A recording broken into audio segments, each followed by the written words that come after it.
ښوونځی ستاسې په کور کې. السلام علیکم قدرمنو زده کوونکو، هیله لرم چې روغ او جوړ به یاست. ښوونځی ستاسې په کور کې ځانګړې خپرونه ده. زه بشیر احمد محمدي مو په چوپاړ کې یم. نن ورځې درس موضوع مو د 10م ټولګي د بیولوژي مضمون مربوط عضوي مرکبونه دي. په عضوي مرکباتو کې نن په قندونو، همدارنګه په پروټینونو او شحمیاتو باندې بحث کوو. له موږ سره پاتې شئ. عضوي مرکبونه منګه یو چې عضوي مرکبونه هغه مرکبونو څخه عبارت دي چې په خپل ترکیب کې د کاربن او هایدروجن او د دې ترڅنګ د اکسیجن عناصر ولري. یعنې د عضوي مرکباتو په ترکیب کې به کاربن، هایدروجن او اکسیجن هم موجود. تر ټولو مهم عنصر چې دی په دې کې چې دی کاربن دی. نو کاربن همدارنګه د دې ټولو په ترکیب کې شامل دی. نننۍ ورځ درس کې موږ قندونه لولو. دا یو عضوي مرکب دی او ترڅنګ چې کوم دی پروټین، همدارنګه شحمیات، په دغه دریو باندې بحث کوو. پاتې انزیمونه دي، هغې باندې بیا په راتلونکي درس کې انشاءالله خبرې کوو. اول راځو قندونو ته. قندونه یا کاربوهایډریټ چې ورته ویل کېږي، قندونه یا کاربوهایډریټ دا څه دي؟ دا موږ سره عضوي مرکباتو له جملې څخه دي. دې ته یو بل نوم هم اخلي، دې ته سکرایډ هم ویل کېږي. سکرایډ په معنا د شوګر یا بوره، یعنی خوږ خوند لري، ځکه دې ته سکرایډ هم ویل کېږي. تعریف یې داسې کوي چې کاربوهایډریټ یا قندونه هغه عضوي مرکبات دي چې په خپل ترکیب کې د الډیهایډ یا د کیټون ګروپ ولري. نو تاسې په کیمیا کې لوستي دي چې الډیهایډ ګروپ موږ سره داسې دی چې آر رابطه سی ډبل او رابطه اچ، دا چې دا الډیهایډ دی. او کیټون چې کوم دی رابطه سی رابطه او ډبل او، دا چې دا موږ سره کیټون ګروپ دی. یا به په خپل ترکیب کې الډیهایډ لري یا به په خپل ترکیب کې کیټون لري، بلکې دواړه په یو وخت کې نشي درلودلی. نو که چېرته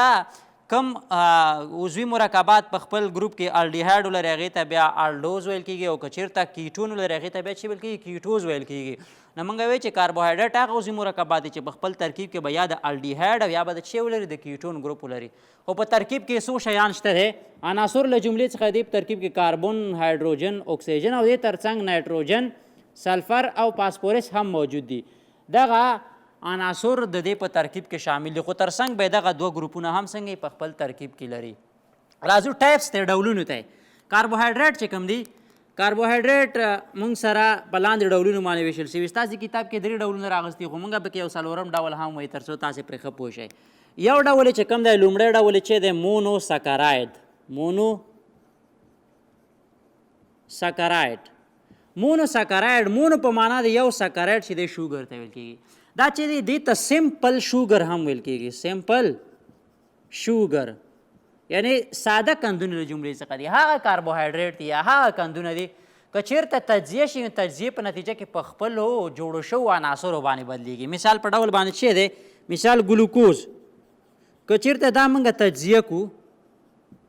نو په تجزیه کې دا په څه باندې بدلیږي؟ په کاربن ډای اکساید، اوبه او ترڅنګ یې څه کېږي؟ انرژي ازادوي. نو تاسې ګورئ کاربن ډای اکساید، کاربن، اکسیجن او هایدروجن د دې په ترکیب کې شته دی که نه؟ موږ کاربن، هایدروجن او اکسیجن څخه جوړ شوي دي. نو دا په خپلو جوړو شوو عناصرو یا په اجزاو باندې څنګه کېږي؟ بدلیږي، بلکې په بل مونوسکرایډ باندې نشي بدلی، ځکه دې ته سمپل یا سمپلسټ شوګر هم ویل کېږي. مثالونه چې دي، اگزامپلز د دې مثالونه موږ سره چې دي، موږ وایو په دې کې یو چې کوم دی ګلوکوز، همدارنګه ګلکټوز، مانوز، فرکټوز، ترڅنګ چې کوم دی رایبوز، رایبیولوز او داسې نور شامل دي دې په ترکیب کې. په اگزامپل مثالونو کې دغه ټول چې دي دا موږ سره ساده مونو سکرایډونو له جملې څخه دي. یو خبره چې یاد وساتئ پاتې شوې در هغه دا ده چې په کاربوهایډریټ جنرل فارمولا یا عمومي فارمولا چې کوم دی هغه چې د CH2O دا به یاد ساتئ. دا چې دا د کاربوهایډریټونو عمومي فارمولا، شاید په ځینې امتحانونو کې تاسو سره مخامخ شئ. CX یا CN لیکل کېږي، H2O دا ټول چې دی دا د کاربوهایډریټونو عمومي فارمولا ده. خو که چېرته د مونوسکرایډ وګورئ، د مونوسکرایډ عمومي فارموله چې CN 2NON څخه عبارت ده. راځو دویم ډول ته. دویم ډول چې کوم دی هغه عبارت دی له ډای سکرایډ څخه. ډای سکرایډ څه ته ویل کېږي؟ موږ وایو چې د هغه کندونو څخه عبارت دی چې دې کې دوه مونوسکرایډونه سره یو ځای کېږي او چې جوړوي موږ سره ډای سکرایډ جوړوي. دوه مونوسکرایډونه یو ځای کېږي او دوه ډای سکرایډ جوړوي. د دې عمومي فارمول چې کوم دی CN بیا چې دی H2ON منفي یو دی. دا چې دا د دې عمومي فارموله ده. مثالونه یا اگزامپل چې دی چې موږ سره په ډای سکرایډ دوه قیمته کندونو کې شامل دي. یو چې دی مالټوز دی. مالټوز په مالټوز کې مې څه شی دی؟ ګلوکوز جمع ګلوکوز دی. یعنې دوه ګلوکوز سره څنګه شوي دي؟ یو ځای شوي دي. لاکټوز کې ګلوکوز جمع ګلکټوز دی. او همدارنګه ترڅنګ چې کوم دی سکروز دې کې چې دی ګلوکوز جمع فراکټوز. تاسو ګورئ دوه مونوسکرایډ، ګلوکوز یو مونوسکرایډ دی، ګلکټوز بل دی او فراکټوز بل دی. دا په خپل منځ کې سره یو ځای شوي او په نتیجه کې مالټوز ډایسکرایډ، لاکټوز ډایسکرایډ او ساکروز ډایسکرایډ جوړ کړی. که چېرې تجزیه کېږي نو تجزیه کې به لومړی په چی باندې بدلېږي؟ په مونوسکرایډونو باندې به بدلېږي. او مونوسکرایډ چې بیا دوباره تجزیه کېږي بیا به هغه څه کېږي؟ په خپلو جوړه شوو اجزاو باندې به بدلېږي. دریم ډول چې کوم دی هغې ته اولیګو سکرایډ ویل کېږي. اولیګو سکرایډ. اولیګو سکرایډ هغه دی چې دوی په ترکیب کې یا په جوړښت کې 3 نه تر 10 پورې مونوسکرایډونه سره یو ځای کېږي. 3 نه 10 پورې مونوسکرایډ سره یو ځای کېږي، هغې ته بیا څه ویل کېږي؟ اولیګو سکرایډ ورته ویل کېږي. په اولیګو سکرایډ کې موږ سره چې دی مالټو ټرایوز. مالټو ټرایوز په دې کې چې دی په دې کې 3 مالیکوله 3 ګلوکوزونه سره یو ځای کېږي. او همدارنګه الفا ډکسټرین په دې کې 8 ګلوکوز سره یو ځای کېږي. نو ګورئ دا دواړه چې دا د 10 څخه کم دي ته اولیګو سکرایډ ویل کېږي. خو که چېرته د 10 څخه زیاتېږي هغې ته بیا څه ویل کېږي؟ پولي سکرایډ. یعنې څلورم ډول چې دی پولي سکرایډ. پولي سکرایډ هغه دی چې په دې کې د 10 څخه زیات مونوسکرایډونه سره یو ځای کېږي او څه کوي؟ دا موږ تره پولي سکرایډ جوړوي. پولي سکرایډ چې کوم دی دا بیا په خپله په دوه برخو باندې ویشل شوي. یو ته ویل کېږي هومو پولي سکرایډ او بل ته ویل کېږي هیټرو پولي سکرایډ. هومو پولي سکرایډ هغه ته ویل کېږي چې یو شانت یو قیمته کندونه سره پکې یو ځای شوي وي. لکه مثال یا ټول ګلوکوز وي یا ټول چې دی مانوز وي یا ټول چې دی ګلکټوز وي، دا سره یو ځای شوي او بالاخره چې جوړ کړی هومو پولي سکرایډ. مثال په ډول باندې سټارچ، ګلایکوجن او همدارنګه سیلولوز، دا ټول یوازې د ګلوکوز څخه جوړ شوي دي. په هیټرو کې دا ده چې دوه مختلف یو قیمته کندونه سره یو ځای کېږي جوړه هیټرو پولي سکرایډ ورته ویل کېږي. لکه په دې کې چې راځي میوکو پولي سکرایډ، دا چې دی دا یو هیټرو پولي سکرایډ ده. اوس راځو د کاربوهایډریټ وظایفو ته چې کاربوهایډریټ کومه وظیفه لري، فنکشن یې څه شی دی، کومه وظایف سرته رسوي. د کاربوهایډریټ یوه وظیفه چې تر ټولو مهمه وظیفه موږ سره چې دی هغه انرژي ده. انرژي ورکوي. د 1 ګرام څخه 4 کیلو کیلوري انرژي لاسته راځي. نو دا زموږ دپاره د انرژي ډېره مهمه یو سرچینه ده چې موږ انرژي ته اخلو. بل طرف ته کاربوهایډریټ څه کوي؟ کاربوهایډریټ همدارنګه د هارمونونو په جوړولو کې هم برخه اخلي. ترڅنګ یې دریم د ډي ان اے او آر ان اے په جوړښت کې برخه اخلي. ځکه ډي ان اے او آر ان اے کې چې کوم دی یو قند موجود دی 15 کاربونه قند چې ورته ویل کېږي رایبوز، هغه په دې کې څنګه دی موجود دی. نو موږ ځکه وایو چې دا کاربوهایډریټ د ډي ان اے او آر ان اے په ترکیب کې هم څه کوي؟ برخه اخلي. نو په دغه ډول باندې مختلف وظایف ترسره کوي. همدارنګه د حجروي غشا په جوړولو کې هم برخه اخلي. څلورم حجروي غشا. حجروي غشا کې هم چې د کاربوهایډریټ موجود دي، یعنی د ګلایکوپروټین په شکل باندې پروټینونو سره یو ځای یا د شحمیات سره د ګلایکولیپټ په شکل باندې موجود وي او په هغې کې څنګه دي دغه مهمې وظیفې سرته رسوي. خو موږ دپاره تر ټولو نه مهم او ښه وظیفه چې دی د انرژۍ لاسته راوړل دي چې 1 ګرام څخه 4 کیلو کالوري انرژي لاسته راځي. د کاربوهایډریټونو د جملې څخه یوې چې کوم دی نشایسته او سلولوز دلته لولو. تاسو ته مې ویل چې نشایسته یا سلولوز او نشایسته سټارچ یا او بل چې دی سلولوز دا دواړه چې دا موږ سره پولیساکارایډ دي خو د پولیساکارایډ کې موږ لومړی چې ته راځو نشایستې ته راځو سټارچ یا نشایسته چې کوم ده دا چې دی دا یو پولیساکارایډ دی خو دا په لیوکوپلاست کې ذخیره کیږي لیوکوپلاست یو ډول چې هغې ته امایلوپلاست ویل کیږي امایلوپلاست د لیوکوپلاست وظیفه چې دی د غذایي مواد ذخیره کول دي کم لیوکوپلاست چې نشایسته ذخیره کوي هغې ته امایلوپلاست یا امایلوپلاستډ ویل کیږي او دا چې دا د ګردو دانو په شکل باندې داسې پراته وي په دې کې کله چې دغه په جوش باندې راځي یا تودوخه ورکو نو دغه د امایلوپلاستډ چې دی دغه پوښ چې دا ماتېږي او دې څخه بیا نشایسته څنګه کېږي ازادېږي چې دا په څه کې زیات موجود دي دا په پوټیټو یا الوګانو کې او همدارنګه په رایس یا وریجو کې په دې کې چې دا په زیات اندازه باندې پیدا کېږي او د دې نه وروسته دا چې کله مونږ واخلو نو بالاخره بیا دا په بدن کې څنګه کېږي هضمېږي ساده مونوسکرایډونو باندې بالاخره بدلېږي بیا چې د وینې ته ځي وینې لارې حجرات ته رسېږي حجرات کې په مصرف باندې رسېږي بل چې دی سلولوز دی سلولوز هم چې دی دا څو قیمته قند دی یا پولیساکارایډ دی خو سلولوز چې کوم دی دا که چېرته انسانان واخلي نو په انسانانو کې داسې یو انزیم نشته چې سلولوز تجزیه کړي بلکې یوازې په نباتاتو کې سلولوز انزیم د حجروي دیوال د جوړېدل لپاره څنګه کېږي په مصرف رسېږي حجروي دیوال جوړېدل دغه حجروي دیوال چې کوم دی دا د سلولوز څخه جوړ شوی دی یعنی په پرایمري او سیکنډري دیوال کې چې کوم دی په پرایمري او سیکنډري وال لومړني او دویمي دیوال کې سلولوز څه دی موجود دی ځکه دغه دیوال درې برخې درلودلې یو پرایمري دی بل سیکنډري دی او بل میډل لامیلا ده میډل لامیلا هغه ده چې د دوه حجراتو دغه حجروي دیوالونه سره څنګه کوي یو ځای کوي اډهیر کوي خو دغه پرایمري او سیکنډري دیوالونو په جوړېدلو کې څه موجود دی سلولوز موجود دی نو دا یوازې د لومړني او دویمي حجروي دیوال په ترکیب کې څه برخه اخلي او که چېرته نه به حیوانات یې وخوري نور واښه خوړونکي حیوانات هغوی په خپل بدن کې داسې بکټریاوې لري چې هغه سلولوز څنګه کړي تجزیه کړي او بیا د هغې څخه انرژي لاسته راوړي خو انسانان داسې انزیم نه لري چې هغه سلولوز څنګه کړي تجزیه کړي که چېرته موږ دغه سلولوز واخلو نو دا په کولمو کې دغه ساحو کې څنګه کېږي ذخیره کېږي کله چې ذخیره کېږي دلته کې ازموټیک فشار زیاتوي د ازموټیک فشار په نتیجه کې مریض ته څنګه کېږي اسهال یا ډیرې پیدا کېږي یعنی دا که چېرته یو څوک قبضیت ولري نو قبضیت ناروغانو ته دا څنګه کېږي ورکول کېږي ځکه چې دلته کې څه کوي زیاتې اوبه د کولمو د ساحې ته راوباسي او بالاخره هغه ته کې دغه مایعاتو حجم زیاتېږي او قبضیت څنګه کوي ماتوي نو موږ وایو چې سلولوز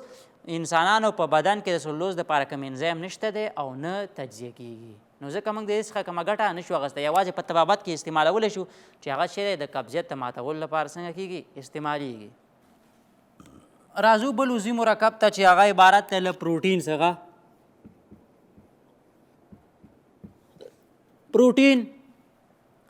موږ داسې تعریف کوو چې پروټینونه چې دي نایتروجني عضوي مرکباتو له جملې څخه دي یعنې دوی په خپل ترکیب کې د کاربن هایدروجن اکسیجن ترڅنګ چې لري نایتروجن هم لري او یو اندازه سلفر هم لري په دې کې د کاربن اندازه 53 ده د هایدروجن اندازه چې کوم ده دا 9 ده د اکسیجن اندازه 30 ده د نایتروجن اندازه پکې 14% ده او د سلفر اندازه پکې څه ده 1% ده نو په دغه اساس باندې په دې کې چې کوم دی نایتروجن هم شته دی خو په کاربوهایډریټ او همدارنګه د شحمیاتو په ترکیب کې بیا نایتروجن نشته نو ځکه دې ته موږ نایتروجني عضوي مرکبات هم وایو نو پروټینونه چې دي دا نایتروجني عضوي مرکباتو له جملې څخه دي د پروټینونو اساسي واحد یا جوړښتیز واحد ته څه ویل کېږي امینو اسید ویل کېږي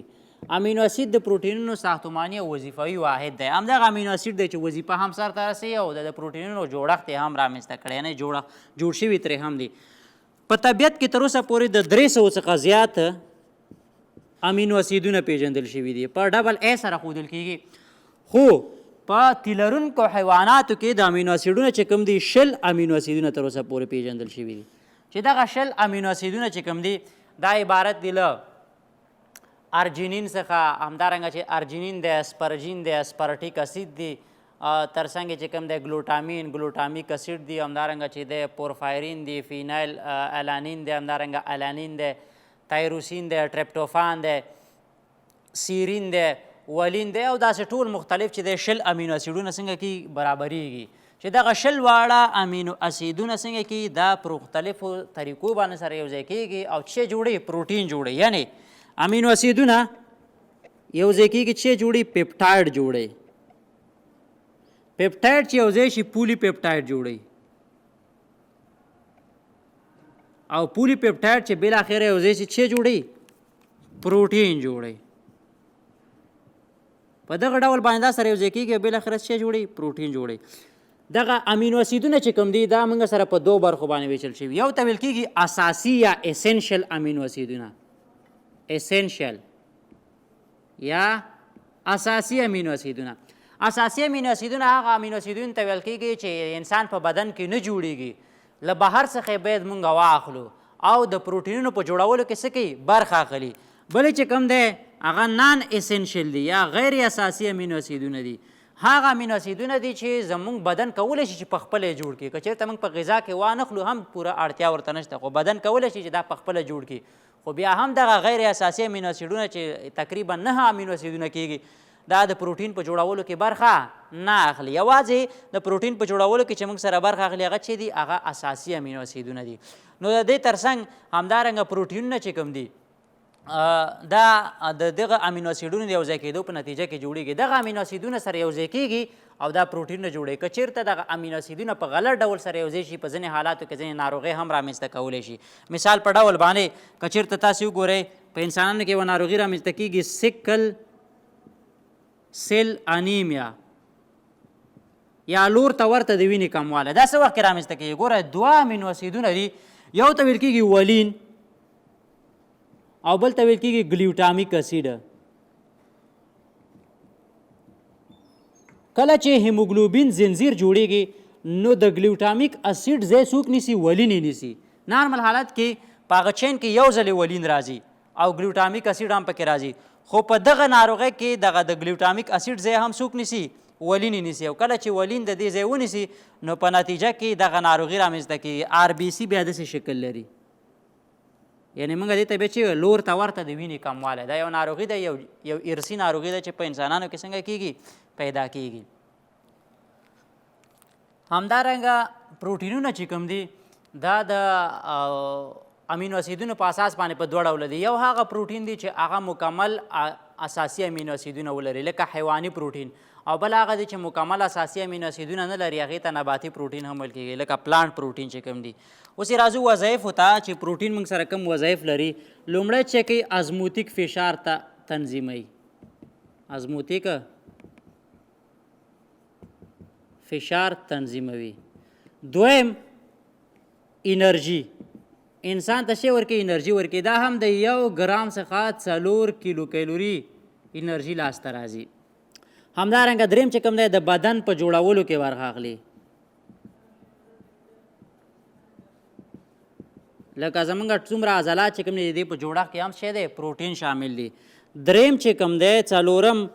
انزایم او هارمونونو په جوړولو کې برخه اخلي هارمون او انزایمونه هم د دې څخه څنګه کېږي جوړیږي پنځم چې کوم دی په ارثي صفتونو انتقال کې برخه اخلي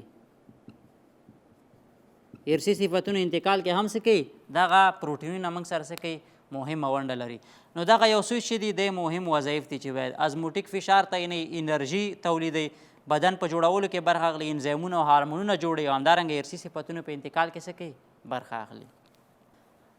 ګرانو زده کوونکو راځو بل عضوي مرکب ده چې هغه عبارت دی له شحمیات یا لیپډ څخه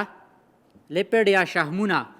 شحمونه چې کوم دي یا شحمیات دا هم چې د عضوي مرکبات دي چې په خپل ترکیب کې همدارنګه چې لري کاربن هایدروجن اکسیجن لري خو د دوی اساسي ترکیب چې کوم دی دا چې د فیټي اسید مالیکول جمع د ګلایسرول مالیکول څخه جوړ شوي فیټي اسید ته شحمي اسیدونه وایي شحمي اسیدونه شحمي اسیدونه او ګلایسرول یو ځای کېږي چې جوړوي شحمیات جوړوي شحمیات چې کوم دي دا هم په 4 شکلونو سره چې کوم دی پیدا کېږي یو چې کوم دی سالډ دی یا فیټ ورته ویل کېږي فیټ دا چې دی جامد شحم دی جامد شحم لکه حیواني شحم بل چې کوم دی آیل یا د تیلو په شکل باندې پیدا کېږي دا چې دا نباتي شحم دی بل چې کوم دی هغه موږ سره د ویکس په شکل باندې نیمه جامې دي او دریم څلورم ډول چې کوم دی هغه چې دی هغه سټیرایډ دي سټیرایډ چې په بدن کې جوړیږي لکه کولیسټرول دا څنګه کېږي دا په بدن کې دغه څلور شکلونو باندې موږ سره شحمیات څنګه پیدا کېږي فیټس جامد جامد شاه هماغه شاه متول کېږي چې د کوټې د حرارت په درجه کې په جامدو باندې په جامد شکل باندې بدلیږي لکه حیواني شحمیات موږ چې مثال دا کوم په بازار کې اخلو دا ګلاب او ناسپتي وغیره دا څنګه دا تاسو ګورئ په ژمي کې موم کېږي خو په اوړي کې بیا بیرته څنګه کېږي هغه خپل مایع حالت ته بدلیږي خو آیل یا تیره نباتي شحم چې کوم دي دا هغه شحمیات څخه عبارت دي چې دا هېڅکله هم څنګه کېږي نه بدلیږي یعنې دغه شحمیات چې کوم جامد دي دا چې دا مشبوع دي مشبوع شحمیات دي او دغه نباتي چې کوم دي دا چې دي دا غیر مشبوع دي مشبوع هغه ته ویل کېږي چې په خپل ترکیب کې څه لري دوه ګونې اړیکې نه لري څومره چې دوه ګونې اړیکې نه لري او د کاربونونو تعداد پکې زیاتېږي نو په هغومره دې دغه د ملټینګ پوینټ یا د جوش نقطې څنګه کېږي لوړېږي یعنې ګورئ که کاربونونو شمیر پکې زیات شو او دوه ګونې اړیکه نه درلودله نو ملټینګ پوینټ یا ام پی به څنګه لوړی څومره چې ملټینګ پوینټ لوړي نو دا به جامد زیات وي که نه سالیډټي یا جامدت پې څنګه زیاتي او څومره چې جامدت زیات دي دا څه دی دا خطرناک شحمیات دي او بله چې کوم دی غیر مشبوع چې کوم دی هغه دی چې هغه چې لري هغه ډبل بانډ لري ډبل بانډ یا دوه ګونې اړیکه یعنې دوه کاربونونو ترمنځ چې لري دوه ګونې اړیکې لري څومره چې دوه ګونې اړیکې زیاتېږي نو ملټینګ پوینټ پې څنګه وي کم وي لیکویډیټي یا مایعت یې چې کوم دی دا به څنګه وي دا به زیات او فایده یا بینیفټ به څنګه وي دا هم څنګه وي زیات نو ټولو څېړنو ښودل ده چې غیر مشبوع شحمونو څخه باید موږ څنګه کړو زیاته استفاده وکړو که چېرته د دغه نورو څخه زیاته استفاده کړو نو په نتیجه کې د زړه د ناروغیو لامل کېږي ځکه هلته رګونه بندوي او رګونو بندېدو په نتیجه کې د زړه د ناروغیو او د زړه د سخت باعث کېږي والونه هم تنګېږي د زړه والونه بندي په نتیجه کې مختلفې ناروغۍ رامنځته کوي نو دې په خاطر باندې غیر مشبوع شحمي اسیدونه باید زیات څنګه شي غیر مشبوع شحم باید زیات استعمال شي راځو د شحمیاتو وظایفو ته چې شحمیات کم وظایف لري یوه وظیفه یې دا ده چې موږ سره څه ورکوي انرژي ورکوي انرژي څومره ورکوي د 1 ګرام څخه 9 کیلو کیلوري انرژي لاسته راځي 9 یعنې د پروټینونو او د قندونو په نسبت باندې 2 برابره زیاته انرژي موږ ته راکوي دویم چې کوم دی د بدن په ښکلا کې برخه اخلي د بدن ښکلا کې مطلب دا یعنی که څوک زیات شحمیات واخلي هغه په بدن کې ذخیره کېږي نو دغه چا خلک چې کوم لږ ښکلي ښکاري او زموږ په شان دی چې لږ ډنګري که نه نو دی بیا یو څه کمزوري او بد ښکاري نو موږ وایو چې دا چې د بدن په ښکلا یا کازمیټک کې هم څه کوي برخه اخلي دریم چې کوم دی انرژي ذخیره کوي انرژي ذخیره کوي په بدن کې شحمي انساج یا ډیپوز ټیشو چې کوم دی هغه دغه شحمیات په ځان کې ذخیره کوي په نتیجه کې دغه کالوري دغه انرژي هم په ځان کې څنګه کېږي ذخیره کېږي نو موږ وایو چې شحمیات د انرژۍ ذخیره کولو وظیفه هم سرته رسوي څلورمه وظیفه یې څه ده څلورم چې کوم دی موږ وایو چې څلورمه وظیفه دا چې هارمونونو په جوړولو کې هم برخه اخلي هارمونونو جوړولو کې هم برخه اخلي همدارنګه پنځم ویټامین ډي په جوړولو کې هم برخه اخلي لکه کولیسټرول د لمر د رڼا په نتیجه کې په ویټامین ډي باندې بدلیږي او همدارنګه شپږم چې کوم دی هغه ویټامینونه چې په غوړو کې منحل دي د هغې د جذب سبب ګرځي هغه ویټامینونه عبارت دي له ویټامین A ویټامین D ویټامین E او ویټامین K څخه کله چې موږ دا واخلو نو دا د شحمیاتو په واسطه باندې د کولمو څخه وینې ته څنګه کېږي جذبېږي ګرانو زده کوونکو دا د نن ورځې درس تر بیا چې د یوې بلې موضوع سره ستاسې په خدمت کې حاضرېږم تر هغې مو په لایزال رب سپارم هر چیرې چې یاست خوښ او خوشحاله اوسئ د الله په امان